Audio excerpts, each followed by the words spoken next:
This is a huge drop down the list for Alexey Oleynik and Jared Vanderaa, but it looks like in the restructuring of these fights, based on all the dropouts and new fights that we've got, Jared Vanderaa and Alexey Oleynik find themselves in the early preliminary card. Pretty much the fourth fight on the card here. So what can we expect here? Obviously, Alexey Oleynik's getting a huge change of opponent from Ilir Latifi, which we should have saw last week.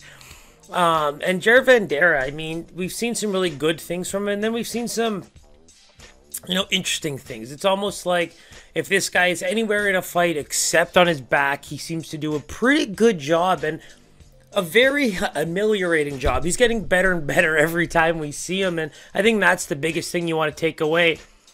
There's something about the Justin Tafa fight that I kind of wish Justin Tafa switched it up a little bit, because he really played into Vandeera's fight there, and you can tell he was feeling himself, and the striking game is there. He's got some good low kicks, big combos up top. That's the stuff you like to see. And then the body shots. I think he does a really good job of utilizing his boxing. He's got some pretty good footwork for heavyweight, and underrated, athleticism based on his size. And I mean, you could say the same thing about his cardio.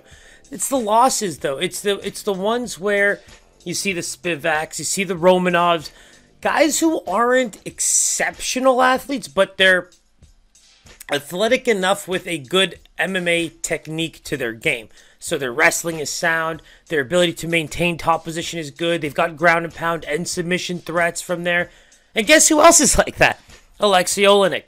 So for me, it really just comes down to how much can Jared Vanderaa avoid being put on his back. Because if that happens within the first 6.5 minutes of the fight, I think that Oleynik is 100% a live dog to come away here. So indirectly, I'm 100% saying I think Jared Vanderaa deserves to be a favorite in this fight. And the big reason for that is I think his striking is coming along very, very well.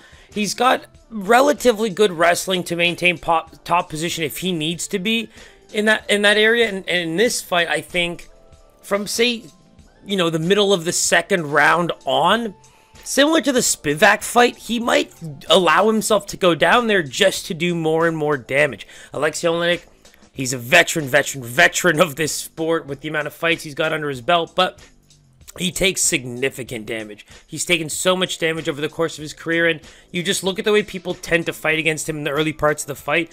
I mean, you really just might as well go for broke, because the amount of damage you're going to do will likely bring him down in terms of, durability, speed, all of those things, to a pretty limited factor. But then again, with him, it's ultimate technique once it gets in the clinch or once it gets into, ground game and grappling. But if Jared can avoid that, which is one area of the game, he should have a pretty good job here on the feet especially. And I think I could see me actually getting a finish if we're talking pure bets here.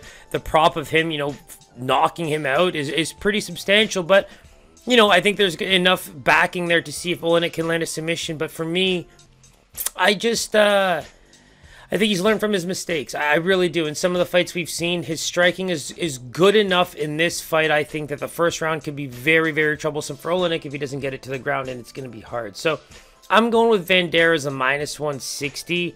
I just think the stand-up game is just far. It's a pick-em. I mean, Jared Vanderaa opened as a minus 120. Oleynik's a plus 100. And now the lines are pretty much dead on even, minus 110 in some areas for both, minus 115 in some areas for both. It's a pick'em fight. I wouldn't lay money on here if I was going to throw, my name in the hat here in terms of a pick'em. I think I would go with Jared Vanderaa right now. But again, these are heavyweights. Let's see what they look like in the next couple days here. They're not fighting on the main card anymore, so there's a lot of aspects that we tend to enjoy here on this card, and I think it's going to actually improve the quality of, just say, the big names, if you will, on the prelim card. So stay tuned for that one. It's going to be another classic heavyweight fight with some grappling aspects to it, so could be fun.